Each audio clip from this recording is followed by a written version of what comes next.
This was late yesterday evening. John Rothstein, who covers and is really good at covering college basketball. The NCAA sent college programs a memo regarding the waiver process for undergraduates who are two-time transfers. Now, that's a lot of wording. Leave that up for a second if you don't mind, Garrett. Paul, Craig, did you guys dig into this at all? What does it mean? Yes. Basically, the reasons that they can transfer would be medical or mental health, which I know what you're going to ask about. How come everybody can't say mental health? I would think that there would have to be a benchmark where you would say, what's causing your mental health issue? Is it something that a mental health professional that is in this city where you're going to school can't help you solve, that you would have to go or be close to home to do that? But if this is a second-time transfer and you can't say it's the degree program's not good enough, you can't say it's better in another place, because quite honestly, you should know that if you're about to go to a different school, and you should have looked into it before, and you can't do it because you say you're not playing all that much, because that's what the first transfer is supposed to do.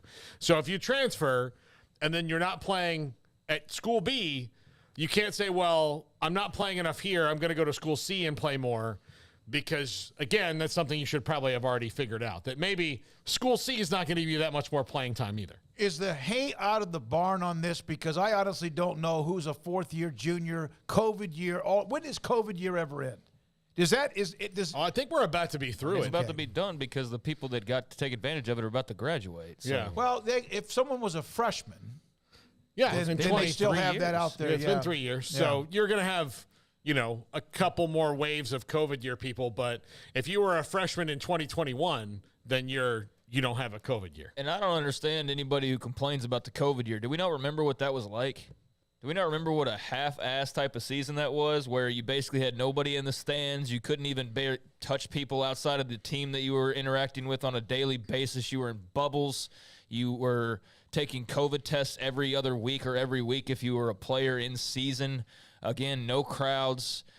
Anybody around you's masked up. I mean, I understand that, there were a couple of students that sued Baylor, and I'm sure there was other lawsuits around the country because they didn't get the full experience. And so that ended up getting just tossed in the trash. I think they tried to file it again, and just here in the last week or so, the judge dismissed it because they're like, sorry. But where would you have gone? Yeah, it's like, the complaint was basically like, well, we didn't get the full experience because we were online instead of, having the full campus life and all those types of things.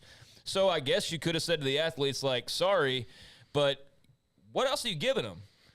I mean, was their big benefit that all the COVID testing they got? I mean, I understand that it wasn't the full experience for them either, so they got a bit of a better deal than the regular student who still had to pay the same normal fees probably at most places and didn't get to live in the dorm all semester and party and do all of the things that they wanted to do.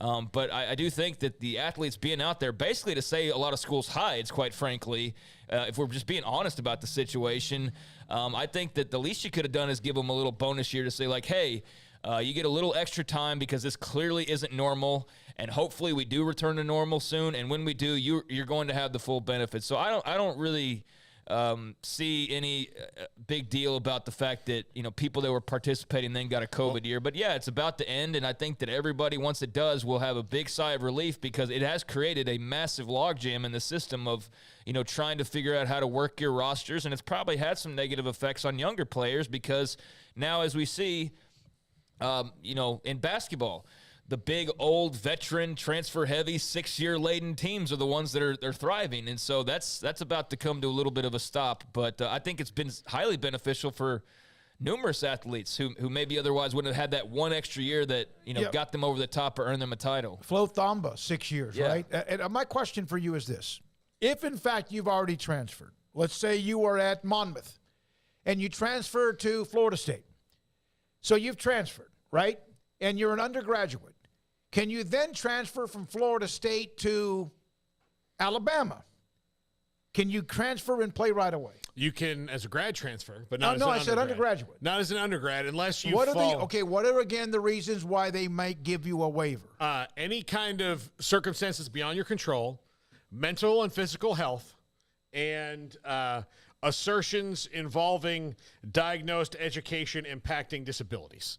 So So if there's You're at another Stanford school, and don't need to be, then yeah, if you are, for example, you need to have specific type of an education option or teaching or a program. If you're at a It's school, not available where you are. say that you're dyslexic or Right. you might be on the spectrum or something like that, and you need some kind of special program that Monmouth didn't offer, then you can go somewhere else. But you can't go because the degree program happens to, like, I'm a political science major at Monmouth. Political science is better at Florida State because it's in the capital of that state. I can't just go there because, again, and that's reasonable because you should know that before you go there. Okay. Now, what if, for example, you transferred to Providence? No. Yes, you transferred to Providence. From wherever you were, undergraduate, you transfer to Providence. You are now there. You've been there for a year or two. Ed Cooley gets the job at Georgetown. Can you then transfer to Georgetown? Coaching changes cannot be part of your second-time transfer. Now, see, there are going to be some people that lose their crap, like, S over that, right? Because, well, coaches get to leave whenever they want. We've heard that before. Why can't players? Why can't they? Well, they can for a first-time transfer, but for the second-time transfer, you can't. They've got to stem the tide somehow. No, I they love really the do. belief, Yeah. and So I know most. So that's why. I know in this day of America, I may be in the minority here. I think you have to at least have something that just doesn't allow it open, like go anytime you want, no matter where you are. So when you win or lose a lawsuit, like a lot of times it's on, the NCAA lost these lawsuits because they couldn't answer reasonable questions. Like, why do you technically own a student's name, image, and likeness? Because they go to school there. And they're like, because we're giving them a scholarship. And they're like, okay, so if you're on an academic scholarship, do you own their name, image, and likeness? Like, say, for example, Emma Watson, who's an actress, she went to Brown, right? So when she was at Brown University, if they had given her a scholarship and she did a Harry Potter movie, should Brown have gotten the money she made from the Harry Potter movie? No, they would not. That's why you can't. That's why it didn't make sense, because you're giving up part of your actual American citizenship, your rights as a citizen to do this. It didn't make sense. Now, like Craig mentioned the lawsuits about COVID earlier, about, I didn't get the full student experience. Okay, they could have won that lawsuit if you could find multiple places in the country, and a lot of them. It would have been a lot where you did get the full student experience during that time period. And I would venture to guess that there were less than 100 in the world that you would have gotten the full student experience during the COVID lockdowns. So, like, where are you going to go? Like, okay, you didn't get it at Baylor. Where are the schools that you could have gone to that offered this?